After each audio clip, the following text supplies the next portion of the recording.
What would you do if the woman you love vanished without a trace, lost in a dark, merciless forest? CEO Kwong is living that nightmare, searching desperately for Linda while time runs out.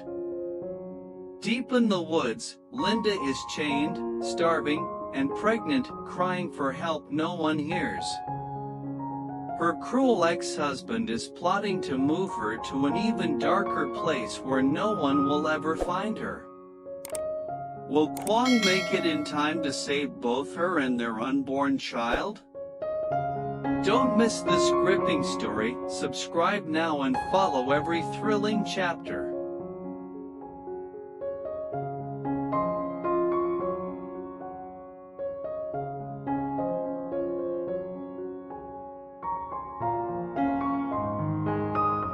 The cold night wrapped the forest in a heavy shroud of darkness, but CEO Kwong's determination burned like a relentless flame in his chest. His flashlight sliced through the trees, beams of light searching desperately for a trace, a footprint, a torn piece of cloth, anything that might lead him to Linda. Beside him, his mother's breath was ragged, her voice barely a whisper between sobs. Where could she have gone? What if something terrible has happened to her? Her words hung heavy in the air, each one twisting like a knife into Kwong's heart. They had been searching for days. Every path, every hidden trail had been retraced, yet Linda remained vanished, as if swallowed by the earth itself. The police had given up, convinced she had simply run away, or worse, but Kwong knew her. She would never just leave without a word, not when they had just started dreaming of a family together. He stopped for a moment, his fists clenched so tightly his knuckles turned white, his breath sharp with frustration. No, he muttered through gritted teeth, I won't believe that. She's out there. She needs me. His mother touched his arm, her voice trembling but gentle. Kwong, we've searched for so long, maybe we should rest for tonight, but he shook his head, eyes wild with determination. No, me. I can't sleep. What if she's hurt right now? What if she's crying out for help and I'm not there to hear her? I promised to protect her. His voice cracked, the weight of helplessness bearing down on him. The forest around them was alive with sounds, the occasional rustle of leaves, the distant hoot of an owl, but none of it was Linda's voice. Still, Kwong refused to give in. He called her name again and again, his voice growing hoarser with each shout. Linda! Can you hear me? Answer me! Please!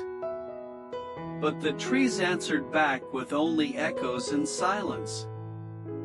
Memories of her smile, her laughter, the way she would rest her head on his shoulder, they all flashed through his mind like cruel reminders of what he might have lost. He remembered the way she had shyly told him about their child, the sparkle in her eyes when she said, "You're going to be a father, Kwong."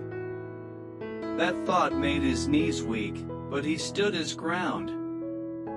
He could not afford to break now, not when both the woman he loved and their unborn child were somewhere out there, possibly in danger. His mother wiped her tears and looked up at him, her voice barely audible. We'll find her, Kwong. We have to. She's a good girl. She must be waiting for you. He nodded, swallowing the lump in his throat. I won't stop, me. I'll turn this entire forest upside down if I have to. Suddenly, a distant sound made them freeze. A faint echo. It was hard to tell if it was a human voice or just the forest playing tricks on them. Kwang's heart pounded as he strained his ears. "Linda," he called again, desperately hoping. But nothing followed. Still, that flicker of hope was enough. He grabbed his mother's hand and pressed on deeper into the woods, his mind screaming that he had to hurry. Somewhere, in the vast suffocating darkness, Linda was waiting, and Kwang was ready to face hell itself to bring her back. He would not leave this forest without her.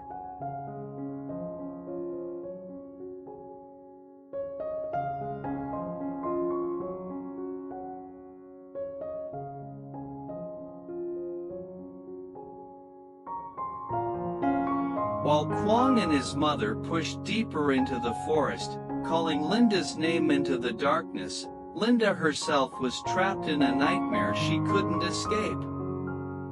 Far from any path, deep within the heart of the woods, stood a decaying wooden shack hidden beneath overgrown vines and heavy foliage.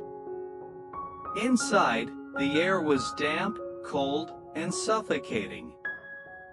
Linda lay on the rough wooden floor, her ankles chained tightly to a rusted metal ring bolted into the ground.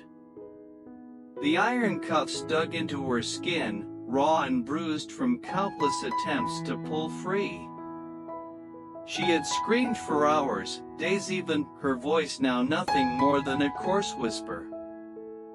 Every cry for help seemed to vanish into the thick forest, as if the trees themselves swallowed her pleas. Her throat burned, her body ached from exhaustion and hunger, but the thought of her unborn child growing inside her kept her alive. She cradled her belly, tears streaming down her dirt-streaked cheeks. "Please, someone find me. Kwang, where are you?" she sobbed into the shadows. The nights were the worst. Every sound became a threat, the rustle of leaves, the howl of wind, the distant cries of animals. She would shiver violently, both from the cold and the overwhelming fear that she would die here, alone, with her child never seeing the light of day. She whispered to the tiny life within her, "Stay with me, please. Daddy's looking for us, I know he is. He has to be." At times, rage would spark inside her, a desperate fire driving her to fight the chains again, to scream until her lungs gave out. But the shack was too remote, too well hidden. Even her most desperate cries dissolved into the silence, unanswered, leaving her lonelier than ever. Her mind was beginning to betray her, spinning images of Kwang's face, of the home they wanted to build together, of the family they had just begun dreaming of. She clung to those memories like a lifeline, refusing to let despair claim her completely. Then came the footsteps. Heavy, calculated, and all too familiar.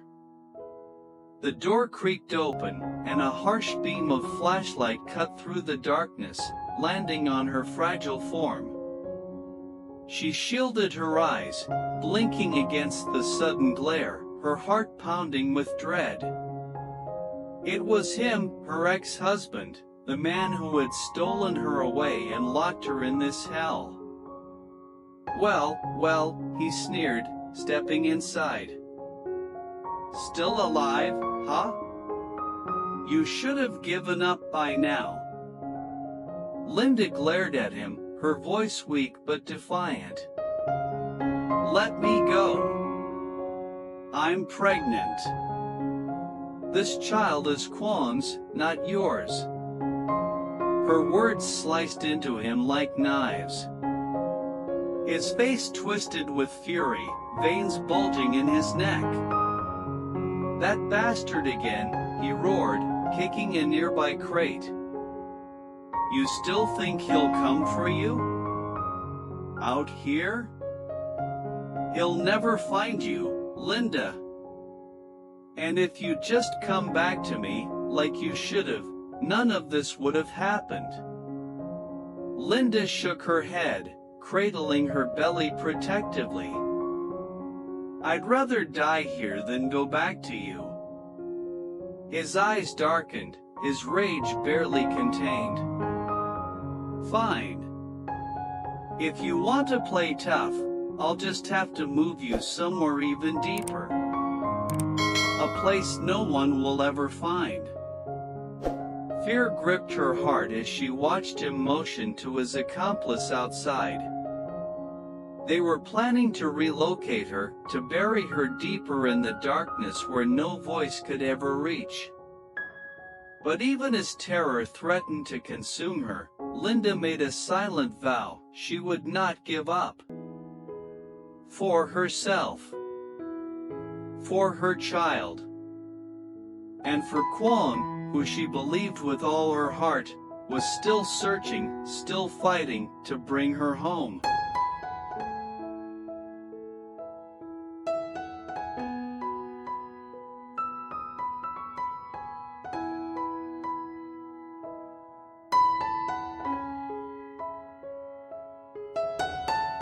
Outside the shack, under the heavy cloak of night, Linda's ex-husband stood with his accomplice, a wiry man with a nervous gaze that kept darting around the trees. The air was thick with the scent of damp wood and decaying leaves, but all the ex-husband could smell was his own burning rage. Linda's defiant words echoed in his mind, each repetition fueling his hatred. I'm pregnant with Kwon's child. The thought of her carrying another man's baby, of her heart belonging to someone else, drove him to the edge of madness. She's tougher than I thought, the accomplice muttered, shifting uneasily. We can't keep her here much longer. Someone's gonna find this place sooner or later. The ex-husband spat on the ground, his voice low and venomous. Let them try. But we're not taking chances. We move her tonight, before dawn. I've already secured a new place, an abandoned farmhouse deep past the northern ridge. No one will ever think to look there. The accomplice hesitated. She's weak. She might not survive another move, not in her condition. Then let her die, he snapped, eyes wild. She made her choice when she refused to come back to me. I gave her the chance, I told her I'd let her live if she just came home. She'd rather die than be with me? Fine. But she'll die on my terms. Back inside the shack, Linda struggled to stay awake. She was exhausted, every bone aching, but the cold words she'd overheard through the wooden slats kept her alert. They were going to move her. Somewhere even worse. Somewhere Kwon would never find her. She clutched her belly, her whisper barely audible, "Stay with me, little one, please hang on. Daddy's coming for us." She didn't know how, but she had to find a way to fight back. Her mind raced, searching for a plan, even as her body betrayed her with weakness. She couldn't let them take her away, not when Kwon was still out there, searching through the forest with nothing but his hope and love to guide him. Farther away, Kwon and his mother stumbled upon a small stream glinting under the moonlight. They paused to catch their breath. His mother sat on a stone, tears glistening in her eyes. "Kwon, I'm so scared. What if we're too late?" Kwon stared at the water, jaw clenched, every muscle in his body screaming with exhaustion. But then, something caught his eye, barely visible in the mud near the water's edge, a faint scrap of cloth. It was torn, dirty, but unmistakable. Linda's scarf. His heart leapt to his throat. He grabbed it, the scent faded but still hers. Me. It's hers. She was here. His eyes burned with sudden urgency. We're close. I can feel it. With renewed energy, Kwon pressed forward, shouting her name with every step. The forest seemed to grow darker, denser, but he didn't care. He had to find her, he refused to believe she was gone. Meanwhile, the ex-husband and his accomplice returned inside, unlocking Linda's chain with a cruel clatter. Time to go, sweetheart, he sneered. Let's see how far you get carrying that bastard's child. Linda, weak but defiant, glared up at him. She was trembling, but her spirit remained unbroken. She thought of Kwon's face, his voice, his promise to protect her. That image gave her strength. She would endure this, she had to. Because somewhere in the forest, Kwon was coming. And this time, she prayed, he wouldn't be too late.